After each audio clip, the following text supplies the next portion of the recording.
it's pretty big. I mean, well, you also have a smaller screen. You have a laptop, right. But when we are in the lab, we all have 22-inch monitors that have a resolution of at least 1600 pixels. Okay. Width wide. So I think we will probably be okay if we do it in the lab. And it's okay if we put our own annotations to make sure that we're keeping Yes. the columns straight. Okay. Yep. Mm-hmm.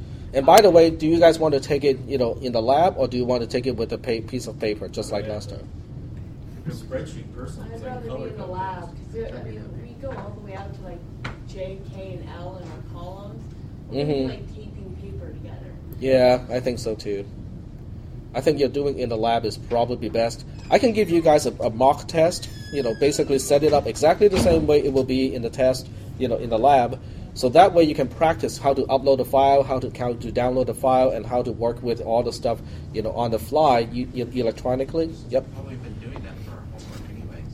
Yes, Yeah, it is yeah. no different from the homework assignment, except you just have to get used to the exam interface.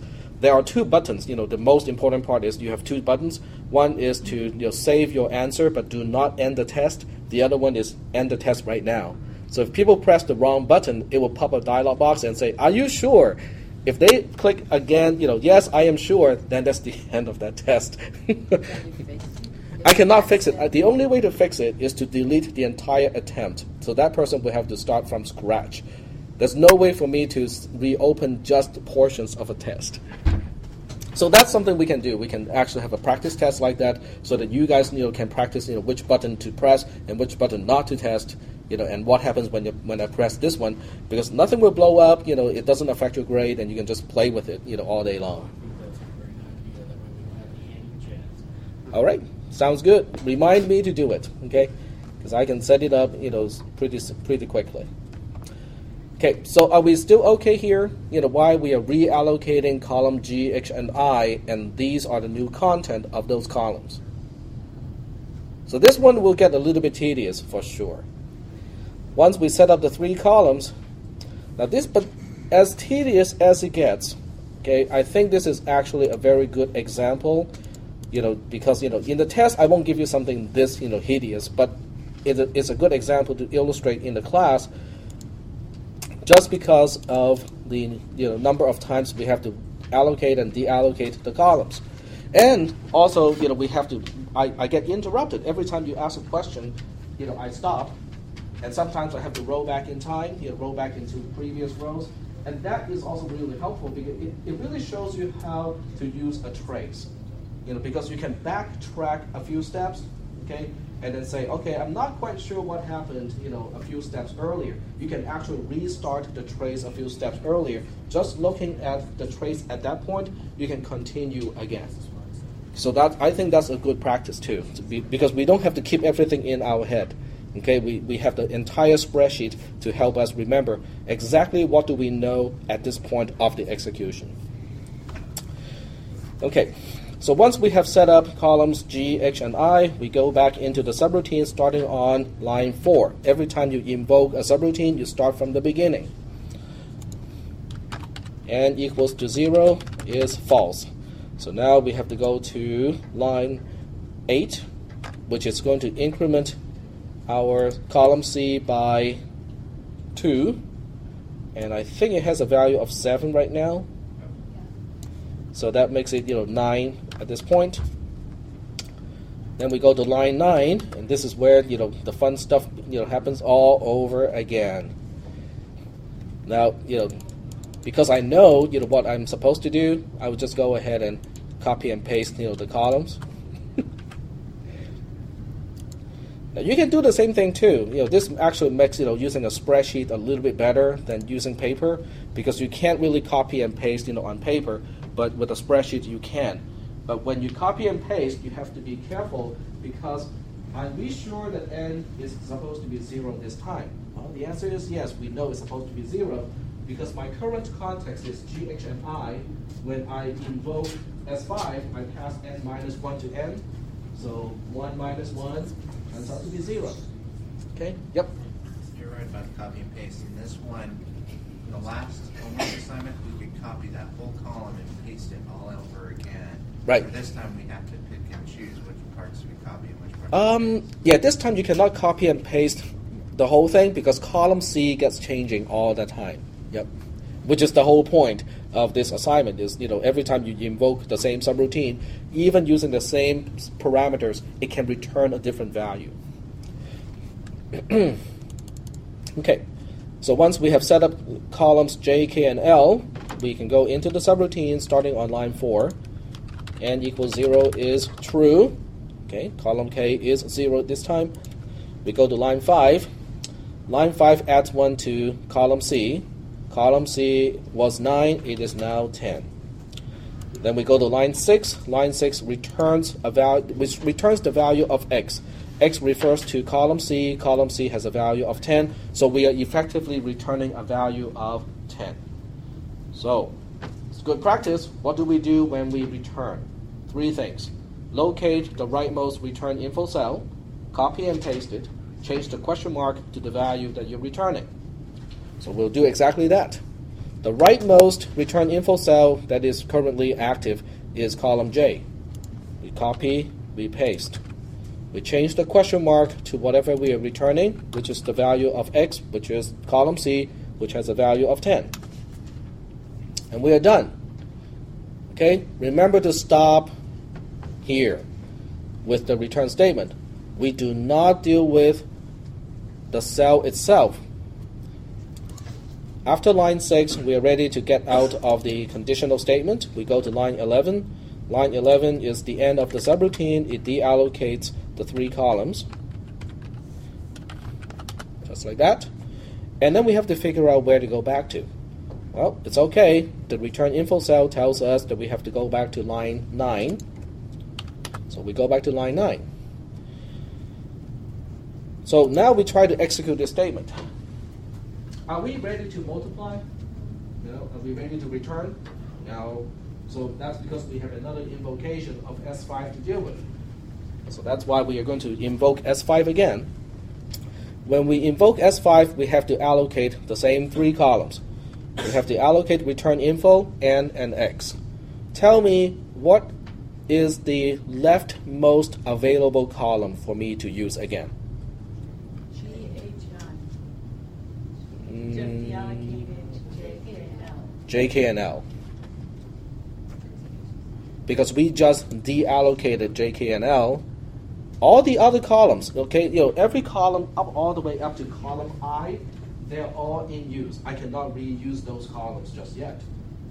However, column J at this point is already deallocated, so I can reuse column J, K, and L. Okay. Use 1 for return info, 1 for N, 1 for X. And right here we have what? Okay, so we are executing this statement. Okay, J34 is what we are trying to execute. In other words, we are trying to take care of the invocation right now. When you're trying to take care of the invocation itself becomes a question mark. Okay, so that means we spell out line 9 as return 10. The first invocation is already done, and we are trying to resolve the second invocation at this point. So we'll go ahead and wrap the text just like that. And N is 0 again because column H is actually what is supplying N to me at this point, and column H has a value of 1 at this point. 1 minus 1 is 0. X is just the same alias all over again. Yep. Question? On J34, we return 10, right? And then we keep that at number 10 so we can use it further down, correct?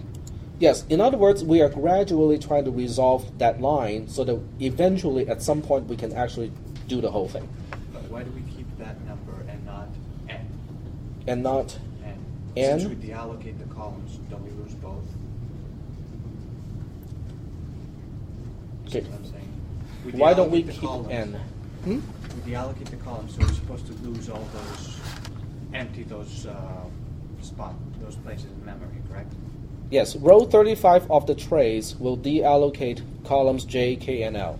On column K, though, we have a value of N, correct? So why don't we keep 1? Why do we keep the 10 and not the other one? because when we invoke S5 again, we have to specify this n again. We have to specify the new n, but n could have changed at that time. Okay, the first invocation could have changed my parameter n. So when I take care of the right-hand side, I cannot assume n still has the same value. So that's why I have to recalculate the value of n. Okay. The left invocation, the way it is set up right now, does not do anything to parameter n, but potentially it can, because I can pass parameter n by reference to x. So whatever happens to x will happen to n. So when I come back and try to take care of the invocation on the right-hand side, n would have changed already. And that's why I cannot just assume n to be exactly the same as last time. Okay. So now we are on. Okay. So now we have set up columns j, k, and l all over again, and we are ready to execute line 4 because we are starting from the beginning of the subroutine. N equals to 0 is true because column k, which is n, has a value of 0. We go to line 5. Line 5 is going to add 1 to column C. Column C had a value of 10 already, so now it should be 11. Then we go to line 6. Line 6 is effectively returning 11 because we are returning x. X is an alias of column C. Column C has a value of 11. So once again, returning a value is easy. We locate the rightmost return info cell. We copy and paste it. We change the question mark to whatever value we are returning, and we are done. We don't ask any questions. We don't look at the cell and go, but it is a return statement itself. We don't care. Okay? We just look at the question mark, change it, and we are done. After line 6, we're done with the then branch of the conditional statement. We get out of the conditional statement. We go to line 11 again. We deallocate. Oops. REM. We deallocate these 3 columns, and then we say, where do we go? We use the return info cell to tell us that we have to go back to line 9 again. Okay, so we are now back to line 9. Okay, this time this is my verb once again. Okay, it tells me what I need to do, and what am I acting on in this case? What is my object? 10 times 11. And I have to. This makes it interesting because I have to scroll a few times just to find out the object here. G27. G27 is my object. So I'm executing return 10 times 11, which is 110, and using G27 as my object. Okay, so that means I have to copy and paste row.